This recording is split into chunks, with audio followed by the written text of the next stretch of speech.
Shalom, jemaat yang dikasihi Tuhan. Pagi ini kita akan merenungkan satu bagian firman Tuhan dari Kisah Rasul pasal 1 ayat 12 hingga 14. Demikian bunyinya.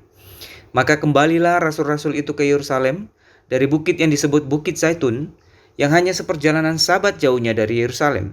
Setelah mereka tiba di kota, naiklah mereka ke ruang atas tempat mereka menumpang. Mereka itu ialah Petrus dan Yohanes, Yakobus dan Andreas, Filipus dan Thomas, Bartolomeus dan Matius, Yakobus bin Alfeus, dan Simon orang Zelot, dan Yudas bin Yakobus. Mereka semua bertekun dengan sehati dalam doa bersama-sama, dengan beberapa perempuan serta Maria ibu Yesus, dan dengan saudara-saudaranya. Saudara, sebagai umat Tuhan, kita tahu bahwa doa adalah bagian yang sangat penting dari kehidupan orang percaya.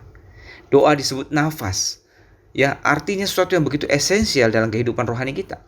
Doa juga disebut sebagai sarana untuk berkomunikasi dengan Tuhan, untuk berbicara dengan Tuhan. Bahkan doa juga disebut sebagai sarana anugerah di mana melaluinya kita menerima pemberian-pemberian Tuhan. Nah saudara, dalam bagian yang kita baca tadi dicatat bahwa para murid, para rasul, mereka berdoa bersama-sama dengan bersehati dan bertekun. Nah saudara, pada waktu itu Tuhan Yesus baru saja terangkat ke surga. Dan Tuhan memerintahkan kepada para murid untuk menantikan turunnya Roh Kudus dengan diam di kota Yerusalem dan berdoa bersama. Di dalam penantian inilah para murid berdoa karena mereka sadar mereka tidak berdaya apa-apa tanpa pertolongan Roh Kudus, tanpa kehadiran Roh Kudus. Doa ini menyatakan iman mereka, penyerahan mereka kepada Tuhan.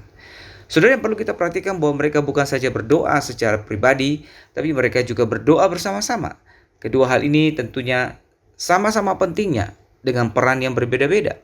Di dalam doa pribadi kita diteguhkan dalam relasi pribadi kita dengan Tuhan. Di dalam doa bersama ada kesatuan, kesehatian yang saling meneguhkan. Keduanya sangat penting dan keduanya diperlukan. Nah saudara, di saat ini, di dalam bagian ini kita melihat bahwa para rasul berdoa bersama. Ya, di dalam doa ini saudara, kita melihat ketika kita berdoa bersama, yang dibutuhkan tentu saja bukan hanya waktu yang bersama-sama atau tempat yang sama untuk berdoa, tapi yang terutama adalah kesehatian hati yang sama di dalam doa. Nah, kesehatian di dalam meminta atau menggumulkan hal yang sama, kesehatian di dalam beriman dan berharap bersandar kepada Tuhan.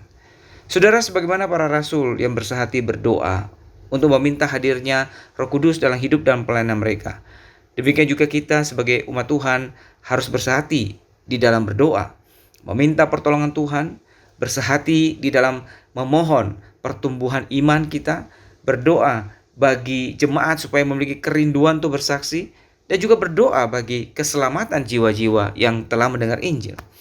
Saudara, para rasul telah memberi contoh, bukan saja dalam hal mereka bersehati berdoa, tapi juga mereka bertekun di dalam doa. Mereka tidak putus-putusnya terus berdoa, dengan giat terus berdoa. Sudah dicatat bahwa mereka itu bersehati dan bertekun di dalam doa. Dan ketekunan mereka akhirnya membuahkan hasil. Roh Kudus dicurahkan dan mereka kemudian dimampukan untuk boleh melakukan perintah Tuhan di dalam pelayanan mereka.